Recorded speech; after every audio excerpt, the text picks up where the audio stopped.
What's your I don't get paid enough for this moment? I am a carer for the elderly. Now cleaning up poo and pee is part of my job. I do it every day, but last week was a whole new level. I woke a lady up to give her personal care, shower and whatnot. She goes to the bathroom and sits on the toilet first, stands up and wipes, and then instead of putting the tissue in the toilet and flushing, she puts it in the sink. Okay, no big deal. I'll put it in the toilet for her. Then she takes her clothes off and sits in the shower. I start washing her. I ask her to stand so I can do her bum and back of her legs. She stands and I kneel down to do what I need to do. As I'm cleaning her bum, she decides it's a great time to take a crap all over my arm and the floor. I then have to clean all this up, all the while she's moaning at me, "What's taking so long? I'm cold." You deserve more than just my upvote. Software engineer. Had been working at this company for about a year. They produced industrial software for a very specialized industry. They were also terrible about proper testing, protecting data, etc. A few times while I was there, issues turned out to be a result of changes being made directly to customers' production environments. Millions of dollars per hour resting on untested changes. Madness. So eventually a customer demands that we be audited. Shocking, I know. One small part of passing the audit was having all of our documentation be up to date with the current software versions. But no one had been doing it in the entire time I'd been there. 1 year. I was asked to review and update the docs for several pieces of software, some of which I'd been working on and some I'd never touched. So I pull up the most recent version of the documents, check the change history, and the last update was made 13 years ago. 13 years these docs hadn't been updated. I considered two possible approaches. 1. Pull the source control logs, official change requests, and bug reports for the last 13 years for each program. Then meticulously record all of the changes made and collate those changes to determine what the net differences were. Then modify the documents to reflect those changes. 2. Start over from scratch. Study and review the state of the programs as they exist today and document them as thoroughly as possible. After thinking about how much work each approach would involve, I decided to resign and go get a better job. It was a good call. The company did not pass the audit. I work at a McDonald's. Someone crap on the floor, liquid, in the men's bathroom. Thankfully, I remembered a story a manager once said about them having to clean it by policy because it's a health hazard to have untrained crew clean fesses apparently. Guess which manager had to clean the crap up? When a 5-year-old I didn't know kept touching my butt in private parts and the teachers didn't really make a big effort to make her stop. I work as a museum's guide mainly for children. Email the school, principal, superintendent, anyone related to that area. This shoot's serious. I worked at a gym and was given a task to cut the locks off of unpaid lockers. I didn't finish before people started coming in and a woman came into the locker room right when I was cutting her lock. She started screaming at me that I was racist, then emailed the VP of the gym about the horrible thing I did to her. After this happened, the GM called me into his office and said he was going to put me on a week's paid leave. I said fine, but I'm never cutting locks again and I refused to interact with that member ever again. Thankfully they recognized she was nuts, so they agreed. A week's paid leave sounds like heaven for that sort of job. Hope you had a good week off. I get really annoyed when people play the race card when it's not relevant. Makes the rest of us look bad and really devalues it. I work in disability support and there isn't much I haven't dealt with, but when a client threw a cup of boiling hot soup at me because I wouldn't give her bread, which we were told explicitly not to give her by a dietitian and management, a fact that was explained to her multiple times, I just walked out and called my boss to deal with it. I don't care about verbal abuse, but I'm not risking second-degree burns for minimum wage. My younger brother is in assisted living. Now there are stories from both sides for sure, but man, I know it's a really hard job, and a thankless one most of the time, and I know you are underpaid by far. I'm so sorry, and thank you very much for the work you do. You deserve better. I'm glad you didn't get hurt. You made the right call. Worked at a hotel. We were hosting some junior high baseball traveling team. I was in the back folding towels and saw something weird on the security cameras. 3 boys were carrying a roll of towels and looking shifty. They shoved the towels in the trash and then took off down the hall. I went up to the trash can to investigate, unrolled the towels, and found an ice bucket from one of the rooms. It smelled. I knew what I smelled like, but I had to know. So I lifted the lid and sure enough, huge pile of crap in an ice bucket in the trash right next to the elevator. I called the coach, who was out eating lunch and had left the kids unattended. Great idea. And he lost his mind and hung up on me. Soon, all the coaches are running through the lobby, apologizing and saying that they'll be right back down with the entire team. Sure enough, within 5 minutes a very scared looking group of 13-year-old boys is in my lobby. The head coach proceeds to scream at them for 15 minutes about how in his 40+ years of coaching he's never had a crime so heinous committed under his watch. At this point, I'm actually starting to feel bad for the kids, most of whom are crying. He then made the kid responsible for the crap-filled bucket call his parents on speakerphone so that I could hear it, and explain to them, in detail, what they'd done. Poor boy's dad hung up on him too, then called him back and yelled at him even more. Kid then had to apologize to me, written and verbal, all while bawling his poor eyes out. I got him a box of tissues and forgave him. He came down to my desk 3 more times that night to keep apologizing. Writing up that incident report for my boss was the most ridiculous thing I'd ever done, and my boss had to review the tapes because he could not believe this was real. The kids had been pulling pranks on each other all season, and apparently leaving a crap-filled bucket in the other kid's room was the finale. While it was absolutely disgusting, it was also funny as heck looking back on it now. Also, mad respect to the coach and parents for taking responsibility for their kids' actions. There were plenty of other groups that would have just told me to clean it up and denied the whole thing. Worked in a huge cube farm. Guy on my team is very overweight and kinda musky smelling. People complain. HR encourages me to talk to him. Me, I'm just sitting next to him. This seems like it should be your job as HR. HR, the higher ups have told us to have you do it. I want it in writing. I used to work 5, 11-hour shifts a week. One week we were so short-handed I worked 17-hour shifts 3 days in a row. I was only being paid a entry-level 9-5 salary. We were all stressed, but when my boss called me out for lack of commitment I stood up from my desk and walked out. We weren't exactly saving the world either, it was a recruitment role in England. Oh, I would have flipped the frick out.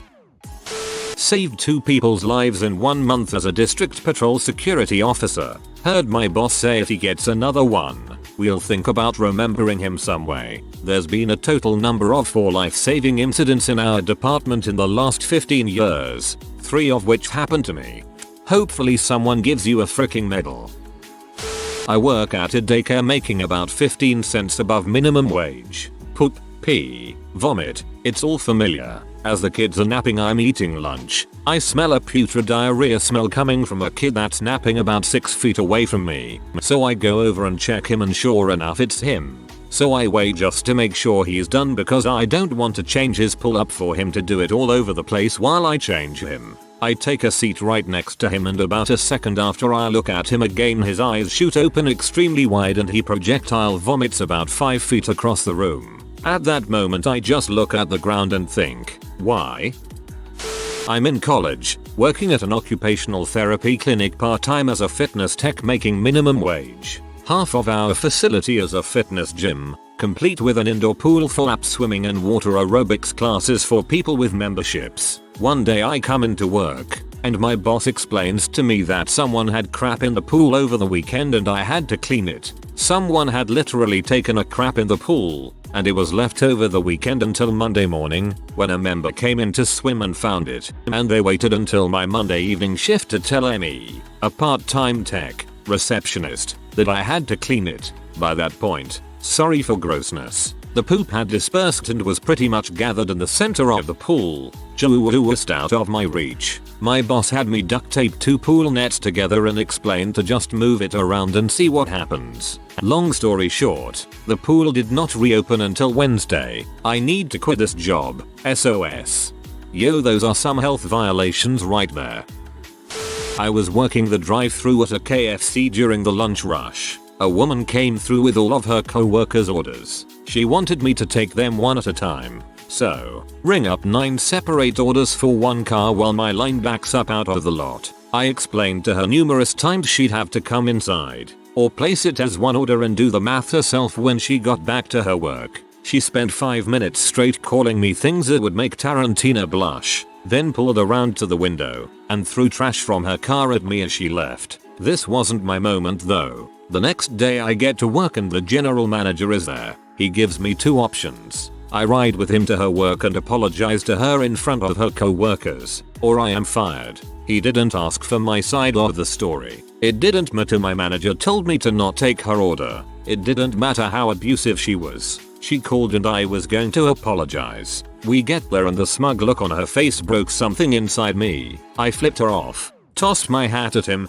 told them to kiss my butt and went home. Not even 2 weeks later the location went franchise and the manager they kept, the one who told me to refuse the woman, hired me back. Within a few months I was promoted to a shift supervisor and I was able to send the woman who got me fired a letter of disinvite. Update. First of all, holy crap, this is quite the response. I never thought I'd get this many positive votes. Never mind a silver medal. I'm touched at the support. To clarify something I'm getting asked a lot, a letter of disinvite is just a letter explaining to the recipient that they aren't welcome back on the property and if they come back it will be considered trespassing. You're basically exercising your right to refuse service before service is requested. AI heck yeah for the happy ending. Also the hat toss. I'm a nanny. The last family I worked for had a small child and a teenage foster son. One day the baby brought me a used condom out of the teenager's room. I told the mom that was outside my list of acceptable body fluids. I've told this story before. My very first shift working non-emergent patient transfer, I was bringing a bedbound nursing home patient to a facility to be treated for his C. diff. This particular treatment was a fecal transplant, where they stick a large syringe filled with someone else's poo up your butthole in hopes of introducing healthy gut bacteria back into your system. This poor soul shat himself with rancid diarrhea at least twice in the 30-minute drive there. At the facility I had to gown up and help keep him rolled on his side as they went at it with the crap syringe up his anus. Immediately after, he farted and it sent crap splattering up the wall behind him. So they had to cram another syringe up there too. Then we rolled him back over, wrapped him up in the blankets again, and brought him back home. He kept crapping along the way, all for the wonderfully generous pay of $12 HR. Minimum wage was $10.25 at the time in Ontario. I am so goddamn sorry for the both of you. That's awful. Y'all deserve better. It's happening now at work. For years we've needed more help and have only lost co-workers. Our work is just piling up and only now have they begun trying to find ways to offload our work. This is fine, but when I told my boss I plan on switching careers, she then gives me this 5-year plan upper management came up with. Like yay, I'm not putting my mental health on hold for 5 more years. When I was a teller I worked in a branch that catered to wealthy folks. Habitually I was expected to walk them out to their car after they pulled out large sums of money. Just so you know, you have to order it ahead of time. Just in case they got robbed I was supposed to, I don't know, fight off their attacker? Also for your information, bank tellers don't make what you think. You get paid nothing to handle money, not a lot. Tell your auditors this when they are there next time. They should not allow this. Once that money leaves the till it is the customer member's problem. Source: am auditor with a credit union. When my 70-year-old boss handed me a magazine with Amy Schumer in a red velvet teddy on the cover and asked me to figure out to get it for her. She was married, but cheating with a client. Buying sex lingerie is a bit out of my job description. Why do I want to know everything about this lady? When a patient's family member pulled a lipstick shank on another family member, my first thought was frick this, I'm not getting stabbed over this job, I'm out. My second thought was to call security, which I did. I'm a nurse. This is exactly why I keep my car key in my pocket. Not, if things get crazy, I'm out. I'm not dying for that job. I'm also a nurse. Was helping at a public event which had demonstrations of a new product. While one of these was in use, a kid P himself cutting down the number of stations to just one. I was tasked to make sure no one stepped in or slipped on the pee puddle till a custodian could come and clean it up. 4 calls and an hour later they finally showed up. Back when I was a contractor that did body transports for funeral homes, I had a lot of these moments. We were paid $20 per body. One particular moment that stands out is when I had to untangle a rosary from a man's exploded head and wash the remaining brain matter off the beads so the rosary could be returned to the family. Nope, not doing that again. You win. Just a few minutes ago, on this flight someone crap all over the floor and toilet in the lav. I ain't cleaning that up, so we closed it off. Ugh, people pee and vomit on the floor in the lav all the time. Thankfully in my 2.5 years of flying I've yet to see crap on the floor, but I always cringe really hard when I see passengers go in the lav without shoes on. Please don't ever go in an airplane lav without shoes on.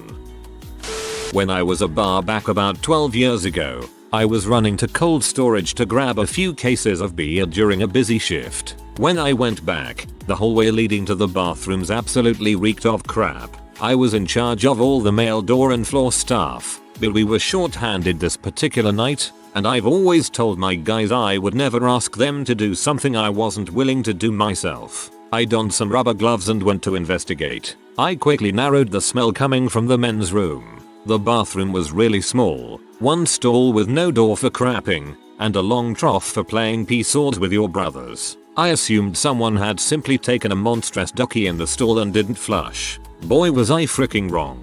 Some freaking dickhead had decided to take a crap on the back of the toilet seat. One solid, glistening chestnut colored fudge dragon. Not a crack in the glorious bastard, and easily a foot long. I was as impressed as I was disgusted. My plan of attack was to put trash bags on both of my arms, and simply roll the basking gator into its watery grave using some toilet paper. There was a flaw in my plan, though. The sucker didn't roll, it just spread like crap margarine. As soon as I broke the surface tension by moving it, an even more ghastly aroma that had once been contained by the skin of the monster shot directly into my nostrils. This caused me to vomit, luckily all into the bowl. A customer was peeing in the trough outside the stall, and laughed when he heard me puke. Drink too much. Buddy, I haven't drank anything. I'm trying to clean up some cocksucker's crap. He leaned into the stall and saw the horrid scene I was attempting to clean. Holy crap man, you deserve a freaking raise. I went and grabbed a bottle of bleach and proceeded to go scorched earth on the entire stall. Puked a couple more times as the odor was still pungent as frick. By the time I finished, it was pretty much closing time. I gathered my team around and told them about the unholy act I had just performed and ended with. So if any of you freaking queens ever be that I ask you to mop up some beer, I'll slap you. The guy who had witnessed the crime scene talked to my general manager and ended up getting me a raise. He was a bro. Great crap post. Dealing with office politics. I just want to get my work done, do a good job and make great things. A large part of my salary is meant for work, not being in meetings deciding stupid small things where everyone argues. When I decided to quit a job that had me being verbally abused and threatened most days for minimum wage. When I was at a job that required university degrees and 50-60 hours a week dealing with public and it only paid $8 an hour. I was salaried and broke it down. I worked at McDonald's years ago. Someone destroyed one of the bathroom stalls. There was crap everywhere, on the walls, on the toilet, on the floor. The manager told me I had to clean it up. I was making slightly above minimum wage. I said no and went back to work. He came up to me and said I had to do it. I said I don't get paid enough to do something like that and I'm not doing it. I told him to find someone else or do it himself. This is why I think all public bathrooms should be constructed entirely of stainless steel with a giant hose and a big drain in the floor. You just take the hose out and blast that sucker down with hot water and disinfectant. I worked in a department store, and the bathrooms were often destroyed that way. Luckily we had a custodian, but no one should have to do that kind of work. I had to tell a customer over the phone that the dry cleaners had to throw out her bed sheets because they were covered in human crap. Not just a little bit of crap, but enough that they had to spend the whole day cleaning and sanitizing everything the sheet had touched, including the machines. I was dreading it and thinking how best to handle it sensitively because she must have been ill and embarrassed. Wrong. She was furious and demanded compensation, arguing that they were the expensive, High thread count cotton linen. You know what I don't do on expensive bedsheets, lady crap on them and then make someone else clean it. Shoulder charge her the cost to sanitize all the machines. The lost profits from the machine downtime. Cleaning crap pee. Unless I applied for custodian or it's stipulated in my job requirements, I'm not doing it. I jaff if everyone does it, it isn't my fault your entire crew is gullible. I used to be a shift manager at a Pickleman's. Hot sandwiches, pizza, soup open till 2:30 am. Around the University of Missouri. I, unfortunately, had to manage a day shift on Saturday during homecoming. Shifts during game day are usually crazy busy, like non-stop, line to the door, an hour wait on deliveries. Freaking busy. At a certain point during the day, maybe like 2 in the afternoon, 3 people in their probably mid-30s get food sit down to eat, and one of the guys is just sloppy drunk. Dropped his sandwich on the way to the table, stumbled back to the register, starts yelling that he needs another sandwich, which isn't the easiest thing to do when I have a line to the door and a million deliveries to make. Tell him it's gonna take a minute. Dude throws sandwich on the ground and storms off. Whatever, I don't have time to deal with his crap. Like 5 minutes later, I hear a crash in the lobby. I look up from my frantic pace of sandwich making and this dude freaking threw a napkin dispenser on the ground. Now I'm P and I have someone take over the finishing station, where veggies and condiments get put on sandwich after comes out the oven. Go out and tell him he needs to leave. Dude is swaying back and forth like a GD Reed. His friends are apologizing profusely, saying they will get him under control and it won't happen again. They will leave as soon as they finish eating. I should have made them leave, but I have a freaking store filled with drunk people, so whatevs, they will keep their friend in check, so I go back to my finishing table. About a minute later, drunk dude grabs, I believe, his friend's sandwich and throws it across the room. I'm seething rage, trying not ice cream. Dude is just laughing, had to force him and his friends to leave, but the freaking drunk realizes I'm furious and wants to keep pushing my buttons, so he would open the front door and scream then run away. I called the cops, described dude, and wouldn't you okay how he opened the door to the lobby and spit on the floor as a squad car pulled up. Cops asked if I wanted to press charges and with a smile on my face I said yes. I worked for the Disneyland Hotel. It was against company policy for the bell desk to call a cab since that was the parking department's job. On this particular morning our phones were ringing off the hook and there was no way I could have placed an outgoing call if I wanted to, so, following both company policy and the fact that I literally had no other choice, I sent someone another 15 feet to parking to have a cab called for them. I got written up for following the policy stating that I wasn't allowed to do someone else's job. Like, what the frick? Field service here. One customer wanted us to work in a live steam pipe for a flowmeter check. No go. Lotto, lockout and tag out, and I keep the key or nothing. Another wanted us, third party service provider, to drain the SIP, clean in place, tanks filled with caustic soda and nitric acid to check the level measurement instruments. Not my job the first part. But lockout tag out is serious crap. Pisses me off when people don't take it seriously. I am a vet tech. We had a very fractious dog in the back that we were trying to get samples from. This dog was rolling so much that it took 3 technicians to hold it still. Meanwhile, the dog is crapping and pee everywhere. Throw in an explosive anal gland expression to top it all off. We managed to draw the blood and clean the patient off. When I get in the room and apologize for the delay, the client says, "Would you trim her nails while we are here?" She won't let us touch her feet at home. Luckily the veterinarian said we would not be able to because we didn't want to stress her out more. Always keep a spare set of scrubs in your locker, kids. I worked as a busser at a club on the corner of Hollywood and Vine. Wild place to say the least. They gave us each earpieces because it was impossible to talk in person. Loud music, hordes of people yell talking, etc. I was so low in the pecking order that my name was never called over the channel. Late into a shift, I hear my name. Could you proceed to the women's restroom? Bring a mop and lots of towels. So, I get ready and start wheeling my mop bucket towards the ladies' room. There's a huge line of drunk girls in their tiny dresses doing the pee dance. The restroom door is wide open, so I go in. First, there are girls lifting up their dresses and sitting in the sinks. They'd scuttle off and the next girl would do the same. When you gotta go, I guess. Second, there are 3 security dudes just standing there, including the security lead, a 6'6" behemoth named Miracle. He points me to the one and only stall. Ambulance is on the way. There's a girl passed out on the floor. She had hit her head on the toilet seat, so there was blood on her, the floor, and the toilet. There's vomit spray painted all over the wall and her dress.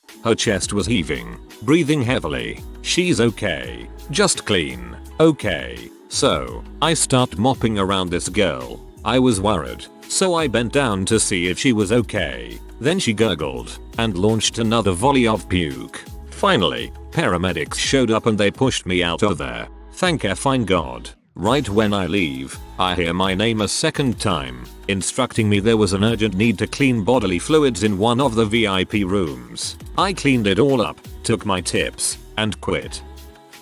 I was a furnace helper in a steel factory. I had to clean out parts from under a conveyor belt running the length of a 100-foot 600-degree heat treatment furnace. They turned it off the day before to let it cool and left the blowers on. The next morning it was still around 150 degrees. Refractory bricks really hold the heat. When I started down the belt on my belly with a flashlight, I saw sweating gallons immediately. I pulled parts from under the belt. We made semi-truck parts, hinges, bumper mounts, heavy gauge but smaller parts, and tossed them on the belt behind and beside me. I could feel the pressure from the blowers above me. The heat was oppressive. Then I felt something grab a few hairs and pull them out. I rolled over and was staring at a double 48 inches fan blade going full speed about 6 inches from my nose with no guards covering it. I noped the heck out of there, raising holy heck as I went. I was hotter than the furnace when I got out. Was lucky they didn't fire me for my language, but I was mad.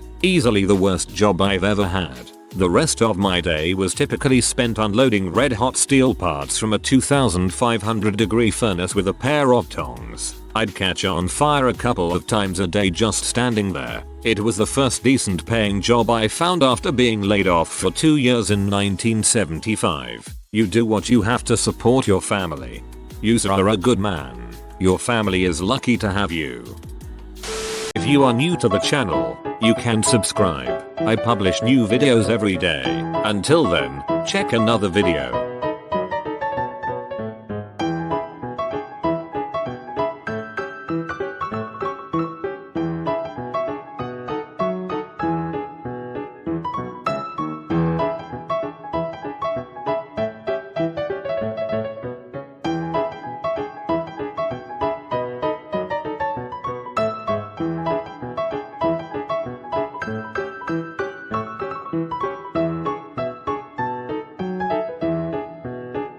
Bye for now.